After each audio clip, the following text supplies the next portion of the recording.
Why are e-bike laws such a big topic right now?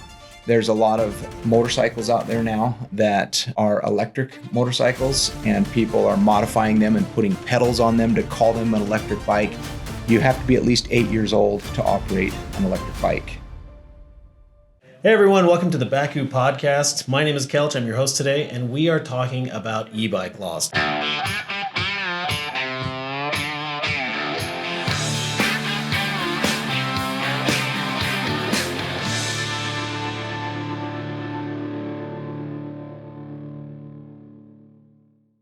And as a special guest today, we have Brian Childs from Bakcou. He is kind of like our e-bike law expert for various reasons. Just recently, we had a new law passed here in Utah, and I think you had a little bit to do with that, right? Yeah, I got to make a visit to the Capitol, a few visits to the Capitol during that process. Well, we're excited to hear about that whole process. Now, why are e-bike laws such a big topic right now? Well, because people want to know where they can ride them, and regulations vary from, county to county and state to state. And so when people purchase an e-bike, they want to know, where can I ride this bike? And certain areas you're only allowed to ride a Class 1 bike. Some areas you can ride a Class 1 and a Class 2. Other areas it's unrestricted. Some federal ground they're not allowed, and then other federal areas, national parks and stuff, you can use them. Now, with Bakcou, why are we so interested in this? So, just to give a little bit of background for everyone listening right now. Well, number one, we are advocates for wildlife and wild places, right? So we're conservationists. We want to take care of and be good stewards of the land. And so we're working with consumers to give them a product that allows them to do the things they want to do. But at the same time, we're also on the side of regulators that have to manage land and places where we like to ride and where we like to be, to make sure that things aren't abused and that things stay the way that they should be. I just got to say, I manage our YouTube channel here at Bakcou, and we have several videos on here about e-bike laws, specifically Class 1, Class 2, Class 3. We get a lot of questions just as far as what are the regulations? What can I do? And a lot of people saying, I've got this type of a bike. It has this much wattage. It can go this fast. What is it? I even get a lot of questions from people from the UK and South Africa. Yeah. Like, I ride this type of bike. What is it? I'm like, I don't know, man. You're in the UK, so what can we do? Yeah. So with that, you talked about Class 1, Class 2, Class 3. Let's just take a second just to go over what each of the classes are. So Class 1 is... Yeah, so there's a national classification scheme for e-bikes, and nationally recognized is Class 1, Class 2, Class 3, and then there's an unrestricted e-bike. So Class 1 is essentially defined as a 750-watt motor. The motor does not assist you beyond 20 miles per hour, and it's pedal assist only. So in other words, you cannot have a throttle on that bike, and the motor can't assist you beyond 20 miles per hour. Okay. A Class 2 bike is the exact same thing, 750-watt motor. Motor only assists you to 20 miles per hour, but you can use a throttle. And then Class 3 is, again, only a 750-watt motor. However, this time the motor can assist you up to 28 miles per hour, and it goes back to pedal assist only, so you cannot use a throttle in a Class 3 bike. And then an unrestricted e-bike would be one that doesn't have limitations on the size of the motor or on how much assistance that motor gives you to whatever speed that it gives you. So Class 1, Class 2, Class 3 is widely recognized throughout the U.S., and most states have kind of adopted that classification scheme. Okay, so that's nationwide. That's not specifically Utah. That is... all 50 states, Puerto Rico, Marshall, whatever. Yeah. Okay. That recognize Class 1 through Class 3. And, some people will say, well, why 750 watts? Well, 750 watts is the equivalent of 1 horsepower. And so when they came up with these laws, they said, well, golly, if a horse can use this trail, and we're going to say a Class 1 or a Class 2 or Class 3 e-bike can use this trail, then let's set it at 1 horsepower so that it's the equivalent of what other people are able to do on horseback. Okay, so say we've got a couple bikes that can go 15, it's a 1500 watt motor, or it's got two 750 watt motors, and we can go like 24 miles per hour. What class would that be in? Well, if it's got if it has two 750 watt motors and it's the equivalent of 1500 watts, then essentially it's not an electric bike because it doesn't meet the class 1, class 2, class 3 scheme. Okay, and that's where this new law comes in, right? Yeah. So the whole idea behind this law in Utah that was recently passed and goes into effect in early part of May of this year was May 6th, I believe, right? May 6th, yeah. So the idea behind this law wasn't to really change any of the e-bike classifications. It was to differentiate an electric bike from something that was considered motorized. And so there's a lot of motorcycles out there now that are electric motorcycles, and people are modifying them and putting pedals on them to call them an electric bike when essentially that thing is an electric motorcycle and creates a whole lot more than 750 watts and goes a whole lot faster than 20 miles or 28 miles per hour. So the idea behind this law was to find some regulation of where do these electric dirt bikes or electric motorcycles or electric scooters that don't have pedals, whether they're the smaller pedals around town or the smaller scooters around town, or whether they're great big scooters like what we sell here at Bakcou with the Grizzly and with the Timberwolf.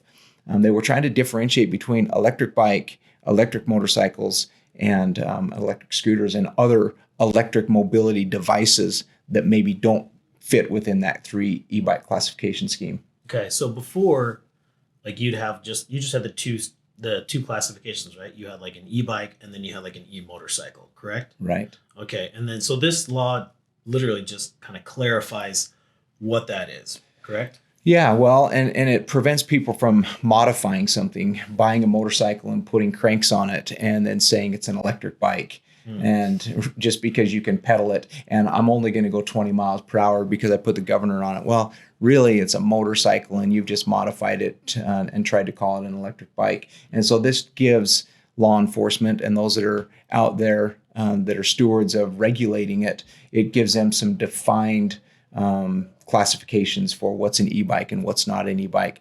And from there, it's not really meant to limit people, but there is a big safety reason behind all of this. If we've got youngsters riding these electric motorcycles or these electric scooters, and they're doing 30 miles an hour out on the road with the flow of traffic, we're just seeing a lot more injuries and trauma. And so trying to protect the public. My chair just gave away there. Right there. Yeah. Trying to protect public, trying to protect youth and parents, and also those that are operating automobiles, because a lot of these younger folks were riding these scooters and motorcycles in traffic. Yeah, I think that if I remember correctly, during the session they showed a video of a kid in Bountiful riding not an e-bike, but it was an e-motorcycle, correct? Mm-hmm. And he was like weaving into that traffic. He was trying to get away from the cops, and that really kind of prompted a lot of discussion, right? Yeah. And so seeing that, I was like, okay, there really does need to be some type of regulation for those types of things. Yeah, we're all for people and for youth being able to get out and ride and enjoy it. But we have to be mindful of dangers to them, as well as the impact that it has on those that are operating vehicles on roads and on highways that do have driver's licenses and aren't used to seeing, kids on little motorcycles and high-powered scooters flying up and down the road. Yeah. Okay, so now with the new law, what are the regulations that are applied now to e-bikes and then high-powered electrical devices? That's the term? High-powered electric mobility devices. Electric mobility, and then eMoto on top of that. Yeah. So what are the regulations that are going along with those? Well, it varies state to state and even county to county. One thing that most states have done is they've left some of this up to local jurisdiction. So there's areas that have said, hey, this is an area where you can only ride a Class 1 e-bike, and And for the most part, people recognize a Class 1 e-bike as a non-motorized vehicle. So if you can ride a pedal bicycle here, you can ride a Class 1 e-bike here. It essentially, there's no difference between the two. But then there are areas where local jurisdiction says you can ride a Class 1 or a Class 2. So it essentially, whether you're pedaling or whether you're throttling, you're still only able to do 20 miles per hour. It's the same motor, 750 watts. And so they'll allow you to do that. We really couldn't go through and name every county and every city and what they allow to do there. But Utah has adopted, kind of like many states have, that Class 1 is considered non-motorized. And if you're allowed to ride a pedal bicycle there, you can ride a Class 1 e-bike there. All right. So now with this new bill, there are a couple different things as far as like age limits, depending on which group or which classification you can use, what you can ride, what regulations you have to do. Can you give us a little bit more of a background on that? Yeah. So here, all geared towards safety once again. You have to be at least 8 years old to operate an electric bike. Sorry, kids. Yeah. And it can only be Class 1 or Class 2 on public roads. Now, we're talking public roads. What you do on private ground, I guess, is up to you. But to be able to ride on public roads, you have to be at least 8 years old. 8 to 13, you have to be supervised. So you have to be riding with parental supervision or adult supervision, Class 1 and Class 2. At age 14, you no longer need the parental supervision any longer, and you can ride Class 1 or Class 2 on public roads. And then at age 16, you can start riding a Class 3 e-bike, and you don't need parental supervision. So essentially, you have to be 8 if you're talking about public roads, 8 to 13, parental supervision, and then at 14, then no parental supervision, and at 16, you can ride Class 3, which goes up to 28 miles per hour. Now, along with that, there's also some helmet regulations as far as age goes and some safety courses that need to be taken. Is that correct? Correct. Yeah, the new bill or new law that's going into effect in May. Essentially, if you're under 21 years old on public roads, you need to wear a helmet in Utah. And there are safety certificate courses that are now required for anybody that's under the age of 18 or does not have a driver's license. Yeah, so if you're like 40 years old and don't have a driver's license but want to ride an e-bike, you got to take the safety certificate course. Yep. So that covers all the e-bike side of it, but now we also have the high-powered electrical mobility devices. What exactly, where do those fit between e-bikes and eMotos? Yeah. Well, it's pretty simple to differentiate between an electric bike after what we just defined it to be, with a fixed pedals and a fixed crank. And if you go back and you read the law that's going to go into place or the bill that's going to go into place and become law in May, essentially they define what an electric bike is, and it has fixed cranks that come from the manufacturer that can be pedaled, and the bike can essentially be ridden with or without the motor. So you can read more about that there. And then we know what an electric motorcycle is because it's essentially a motorcycle that is throttle driven only and is considered a motorized vehicle and requires registration and licensing in the state. So now we have these other mobility devices that don't fit in either category. They're not considered something that you have to get registered and licensed and have insurance like you do a motorcycle to ride on public roads, and it's not an electric bike. So here fits, our high-powered scooters. Wait, real quick, do you have to have like insurance to ride like a Suron or like one of those little ones that the kids are riding around right now? Essentially, if it falls into an electric motorcycle category, then it needs to be licensed and registered if you're on a highway, just like any other vehicle on the road.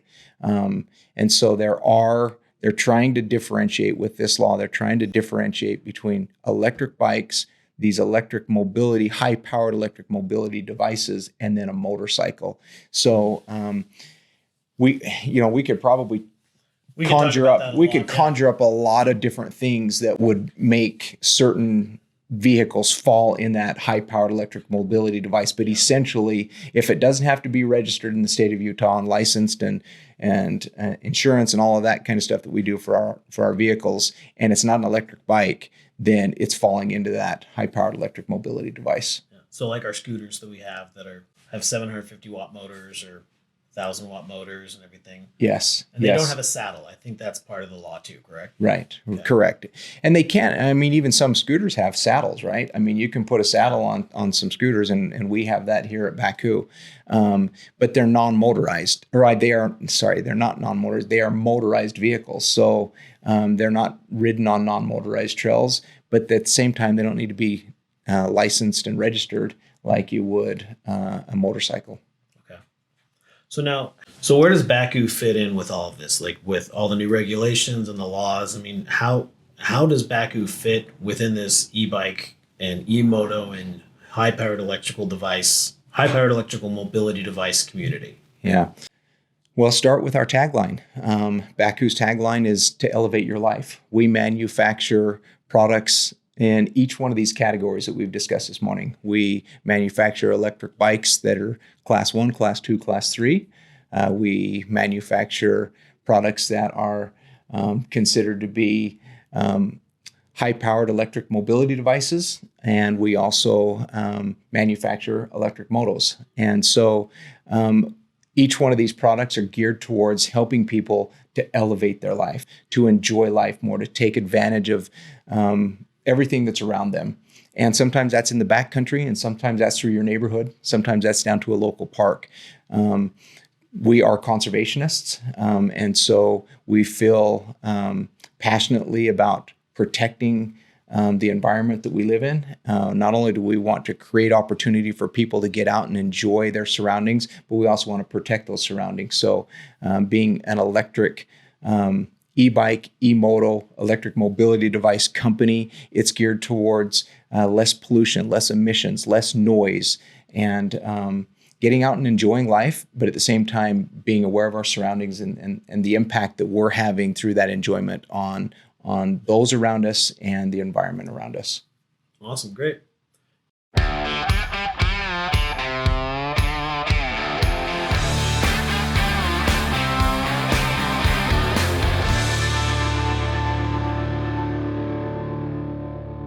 Hey, thanks for watching. Don't forget to like and subscribe. And as a special gift, we would like to send you a hat. Could be this one, could be another one. Just fill out the link below. Thanks again for watching. We appreciate you guys.